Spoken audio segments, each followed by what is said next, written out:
So welcome everyone to the recursion series of Hrithik codes. इधर मैं recursion को आपके लिए एकदम क्रिस्टल क्लियर करने के लिए आता हूँ कि कोई भी आपके मन में डाउट ही ना रहे। तो सबसे पहले आप रिकर्शन से समझते क्या हो, जो वर्ड है पर्टिकुलरली अगर मैं यहाँ लिखूँ, सो इट्स रिकर्शन।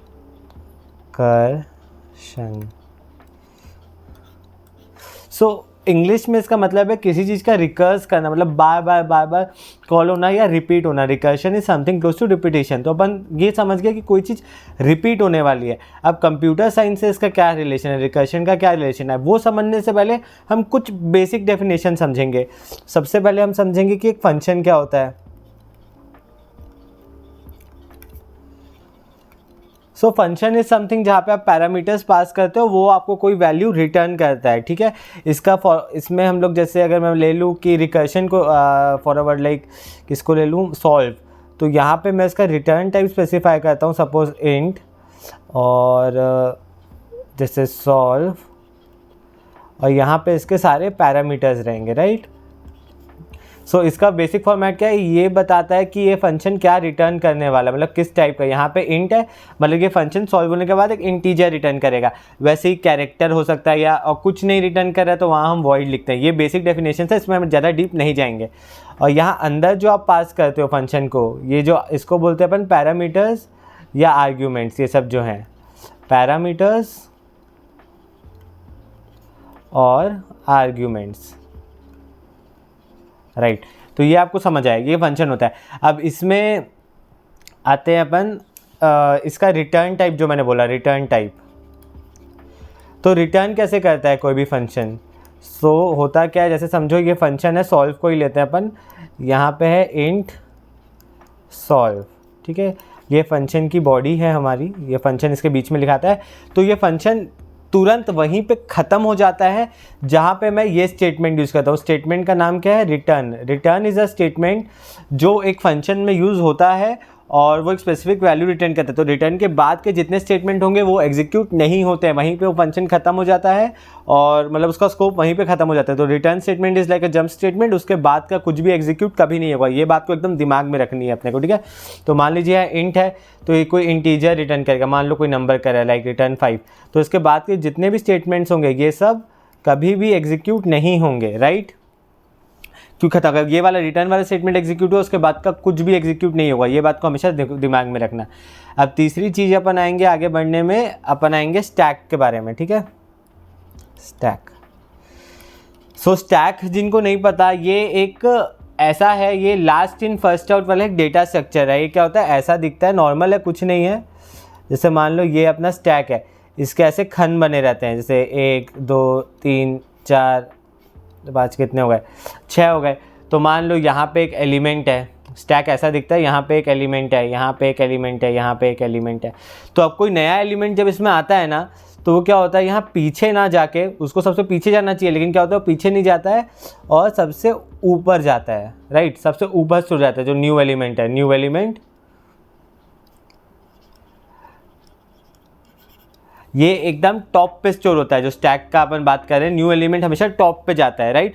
और इसमें जो सबसे पहले एग्जीक्यूट होता है फंक्शन, वो भी टॉप मोस्ट एलिमेंट होता है, कि टॉप मोस्ट एलिमेंट को ही प्रायोरिटी मिलती है, और कोई नया आता है तो वो भी टॉप पे ही लगता है। तो इस बात को हमेशा अपने दिमाग में रखना, ये रिकर्शन समझने के बहुत काम आएगा। तो ये 3 बेसिक चीज़ें हम समझ गए कि एक स्टैक क्या होता है, रिटर्न स्टेटमेंट क्या होता है, और एक फंक्शन क्या होता है। इन्हीं तीनों के कॉम्बिनेशन से अब हम समझेंगे कि रिकर्शन क्या होता है। सो ये 3 स्टेटमेंट अपने आप अब हम लोग को क्लियर है मेरे ख्याल से, कोई ज़्यादा नहीं है, कोई दिक्कत नहीं है, ठीक है। अब इसको समझने के लिए, रिकर्शन को समझने के लिए एक प्रोग्राम लिखने की कोशिश करते हैं कि write a program to print first 5 natural numbers like 1 2 3 4 and 5, ठीक है। So just try it out. Write a program to print first 5 natural number, right. So ये बहुत बेसिक है। इसको अगर फॉर लूप से करेंगे, अगर इसका एक बार फॉर लूप से बनाते हैं, ठीक है। जो हम लोग फॉर लूप या लूप लगा के करते हैं उसको हम लोग बोलते हैं इटरेटिव सॉल्यूशन, ठीक है। ये अपने दिमाग में रखो। इटरेटिव सॉल्यूशन इसका कैसा दिखेगा, नॉर्मल फॉर लूप यूज़ करके, फॉर एक सेकेंड यार, फॉर int i 0 से लेके i5 i प्लस प्लस, नहीं ये फर्स्ट 5 नेचुरल है तो इसको i0 नहीं i1 और ये इक्वल टू 5, और यहाँ पे बस कुछ नहीं करना है अपने को, सी आउट i। तो यहाँ पे अपना काम हो जाएगा, पहले 1 प्रिंट होगा, 2 प्रिंट होगा, 3 4 एंड 5। तो ये इटरेटिव प्रोग्राम हो गया। लेकिन अगर इसको ही हम लोग को रिकर्शन से करना है तो लॉजिक हमेशा वही रहता है कि हमको एक नंबर प्रिंट करना है, फिर एक आगे बढ़ना है, फिर एक नंबर प्रिंट करना है, फिर एक आगे बढ़ना है, लॉजिक वही है। लेकिन हम इसको रिकर्शन से कैसे कर सकते हैं, तो जो सब अभी हमने बताया वो सब काम आने वाला है अभी, ठीक है। रिकर्सिव सॉल्यूशन, ठीक है। तो अब इसमें क्या होगा, रिकर्सिव सॉल्यूशन में बेसिकली क्या होना चाहिए, लॉजिक वही रहेगा जो मैंने आपको बोला। एक हमारा मेन फंक्शन रहेगा, जो मेन फंक्शन हमेशा ही रहता है वैसे तो, इंट मेन। अब मान लो ये कॉल करेगा, इसने एक फंक्शन को कॉल किया जो हमने डिक्लेयर किया होगा, मान लो f, ठीक है, फंक्शन का नाम है f, और उसने हम लोग को फर्स्ट 5 नेचुरल नंबर प्रिंट करने हैं। तो स्टार्ट तो हमेशा 1 से ही करेंगे कि 1 नेचुरल नंबर का फर्स्ट 1 होता है, तो f में भेज देंगे 1, और बस इतना ही वो होने वाला है, ठीक है। फिर हम लोग इस रिकर्सिव फंक्शन को अब आगे डिफाइन करेंगे कि पहले 5 नंबर आखिर प्रिंट कर रहा है तो कैसे कर रहा है। सो इसकी बॉडी ऐसी दिखेगी, वॉइड, कुछ रिटर्न नहीं करना है क्योंकि अपने को सिर्फ प्रिंट करना है, कुछ रिटर्न नहीं करना है फर्दर कैलकुलेशंस के लिए या किसी भी चीज़ के लिए। तो वॉइड f, और ये क्या ले रहा है, एक नंबर ले रहा है इधर, ठीक है, सपोजिटली n, ठीक है। तो अब यहाँ से क्या होगा, मैंने 1 के लिए कॉल किया तो मैं क्या करूँगा, यहाँ पे सी आउट कर दूंगा क्योंकि 1 तो मेरा पहला नंबर है जो प्रिंट होना चाहिए, राइट। सी आउट जो भी n, तो इधर n क्या है, 1 है, ठीक है। अब फिर यहाँ से मैं कॉल करूँगा किसको, यहाँ से मैं अब यूज़ करूँगा रिकर्शन। अब मेरे को प्रिंट करना है 2, तो मैं इस सेम फंक्शन को बुलाऊँगा f n plus 2 n plus 1, sorry, हाँ f n प्लस 1, ठीक है, राइट। सो ये किसको कॉल करेगा, ये फिर से अपने आप को ही कॉल करेगा। तो इसका जो फ्लो होगा वो कैसा दिखने वाला है वो मैं आपको दिखाता हूँ। तो इसका रिकर्सिव सॉल्यूशन का जो लॉजिक है वो सेम रहेगा जो कि मैं बोलते आ रहा हूँ। सो एक बार रिकर्सिव सॉल्यूशन को बहुत सिंपल वे में अपन धीरे धीरे समझेंगे कि क्या हो रहा है एग्जैक्टली, ठीक है, और ट्रेस भी करेंगे चीज़ों को, ठीक है। सो पहले मैं ना यहाँ पे एक स्टैक बना लेता हूँ, जो मैं आप लोग को पहले समझाया था वो कैसे यूज़ होगा वो भी अपने को समझ आ जाएगा, राइट, ठीक है। तो हम लोग को इधर पहले 5 नेचुरल नंबर प्रिंट करना है, दैट्स इट। तो मान लो मेरे पास एक फंक्शन है जो कुछ रिटर्न नहीं कर रहा है अभी के लिए, वॉइड, और उस फंक्शन का नाम है f, और स्टार्टिंग में मैंने उसमें एक नंबर पास किया है 1, ठीक है, ये आर्गुमेंट है 1 नंबर पास किया है, वो एक स्टोर हो जाएगा उसमें, ठीक है। इसको चलो 1 ना लेके इसको हम लोग n ले लेते हैं अभी के लिए, n, ठीक है। और n मान लो मैंने कहीं से कॉल किया इस फंक्शन को और मैंने n की वैल्यू 1 भेजी थी, तो ये क्या करेगा, सबसे पहले तो अपने को 1 प्रिंट करना है, तो सी आउट 1 n, जो n यहाँ पे वो भेजे थे, सी आउट n, और फिर ये कॉल करेगा। अब अपने को 1 प्रिंट हो चुका है तो अब अपने को आगे बढ़ना है, राइट। अब अपने को सेकेंड नंबर प्रिंट करना है। सो मैं कॉल करूँगा इसको दोबारा, कॉलिंग f n प्लस 1, ठीक है। अब ये हो गया बेसिक, मैंने आपको दिखा दिया कैसा दिखने वाला है। अब ये चलेगा कैसे वो मैं आपको बताता हूँ। तो ध्यान से देखोगे तो जैसे ही मैंने f को कॉल किया, था f जो अपना फंक्शन था f1 के लिए, तो रिकर्शन स्टैक पे f1 चला गया, ठीक है। अब ये स्टेटमेंट एग्जीक्यूट हो गया, ये वाला हो गया, फिर सी आउट में 1 प्रिंट हो गया। अब जैसे ही मैंने इसको कॉल किया ये वाले स्टेटमेंट को, तो तुरंत हमने एक और फंक्शन बुलाया, तो इसको बोलते हैं फंक्शनल स्टैक बोलते हैं, इसको फंक्शंस के स्टैक बोलते हैं। तो ये तुरंत ये जो f n प्लस 1 था, तो 1 प्लस 1 क्या होगा, 2 होगा, तो f2 इधर आ जाएगा उसके ऊपर। स्टैक में एलिमेंट ऊपर आता है, ये मैंने अभी ऊपर बताया था आपको, ठीक है।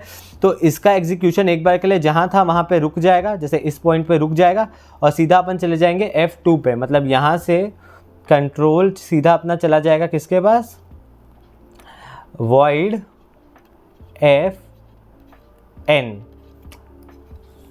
सेम बॉडी, रिकर्शन का मतलब ये होता है सेम फंक्शन को बुलाना है, लेकिन इस बार पहले बार में n की वैल्यू क्या थी, 1 थी, इस बार क्या n की वैल्यू 2 है, ठीक है। फिर ये सी आउट करेगा n, और फिर ये फिर वो कॉल करेगा fn+1 को, ठीक है राइट। फिर ये एग्जीक्यूट हुआ, ये एग्जीक्यूट हुआ, जैसे ही ये एग्जीक्यूट हुआ रिकर्शन स्टैक पे क्या चला जाएगा अपने f(3), राइट। समझ आ रहा है धीरे धीरे क्या हो रहा है, 1 और 2 प्रिंट हो गया, वैसे ही अब 3 प्रिंट हो जाएगा। ये वाला स्टेटमेंट कॉल करेगा इसको void f(n), अभी n की वैल्यू इसके लिए क्या है, इसके लिए क्या थी 2, इसके लिए क्या है 3, ठीक है। तो सी आउट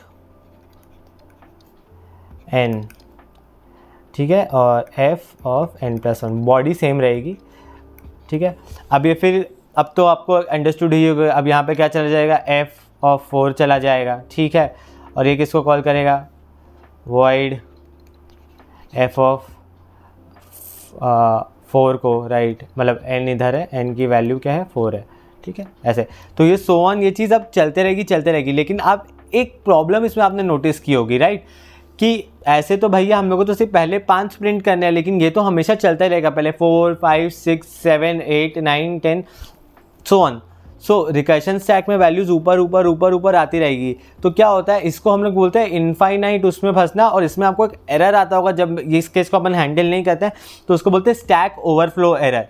स्टैक ओवरफ्लो मतलब जो आपकी स्टैक की स्पेस अपनी पूरी कर ली, मान लीजिए कि 1 करोड़ फंक्शन कॉल होते ही जा रहे हैं, तो एक टाइम पे आपका स्टैक ओवरफ्लो हो जाएगा, उसमें और एलिमेंट नहीं जा पाएंगे, आपको वो एरर आ जाता है। कहीं ना कहीं आप इसको इनफाइनाइट लूप जो इटरेटिव में होता है उसी का आप बोल सकते हैं स्टैक ओवरफ्लो एरर रिकर्सिव में होता है। इटरेटिव का इनफाइनाइट लूप में फंसना और रिकर्सिव का स्टैक ओवरफ्लो होना, ये दोनों एक ही बात है।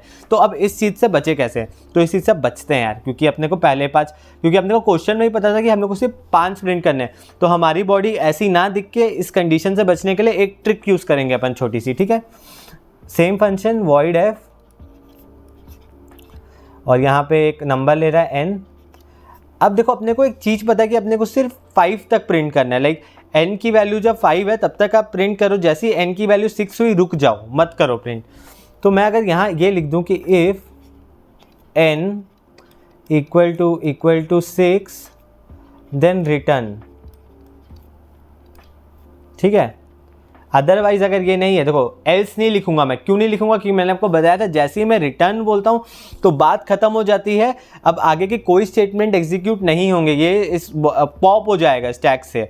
मैं आपको इसका वो दिखाऊंगा, भी एग्जांपल दिखाऊंगा। If n is equal to 6 return, ठीक है, आगे के कोई स्टेटमेंट एग्जीक्यूट नहीं होगा, बस इतना दिमाग में रखो। और अगर ऐसा नहीं है, ऑब्वियसली अगर ऐसा नहीं है तो गो अहेड सी आउट करो n, ठीक है, और आगे वाले को कॉल करो fn+1, राइट, ठीक, नाइस। सो इसका अब मैं बताता हूँ इसका रिकर्सिव कैसा दिखेगा, ठीक है, मतलब इसका रिकर्शन स्टैक से इसको समझने की कोशिश अपन करते हैं, ठीक है। सबसे पहले f1 कॉल हुआ, फिर f2 कॉल हुआ, f3 कॉल हुआ, f4 कॉल हुआ, f5 कॉल हुआ, यहाँ तक सब ठीक है। फिर जैसे ही मैंने f6 कॉल किया तो f6 एक बार के लिए तो कॉल होगा ही, तो f6 कॉल हुआ, ठीक है। फिर f6 ये है अपना, मान लो, फिर यहाँ पर चेक किया अपन वैल्यू की n इक्वल टू 6 तो ट्रू है, तो रिटर्न मतलब अब हो गया, इस फंक्शन का एग्जीक्यूशन खत्म हो गया, अब किसी और चीज़ को कॉल नहीं करवाना है, इसका एग्जीक्यूशन खत्म। तो f6 क्या होगा, यहाँ से हो जाएगा ये पॉप, बाहर पॉप, तो ये हो गया गायब।